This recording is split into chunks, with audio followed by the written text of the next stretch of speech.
Welcome to Burlap Teachers. Enjoy the video. You start with safety and the right tools. Park the vehicle, set the brake, remove keys, and disable alarms so readings aren't contaminated. Once done, open the hood and locate the battery and main fuse box.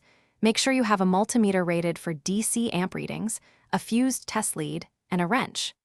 Begin by checking overall battery voltage to confirm state of charge. Then set your meter to the high 10A range to prepare for initial current measurement. You now measure current. Disconnect the negative cable and place the meter in line between post and cable. This shows total parasitic draw. Make sure lights and doors are closed and note the reading. Next, remove fuses one by one while watching the meter. When the reading drops substantially, you've isolated the offending circuit. Once you find that fuse, identify its components, stereos, modules, relays, and inspect connectors, aftermarket devices, and grounds for corrosion or miswiring to narrow the cause. Once you have the suspect circuit, test components individually, swap relays with identical ones, unplug accessories, and bench test modules if possible. You'll often find the issue is a bad relay, a shorted module, or a poor ground.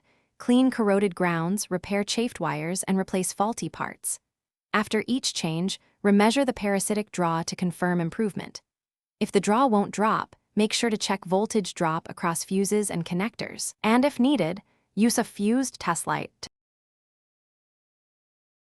Thanks for watching. Consider subscribing if this video helped you.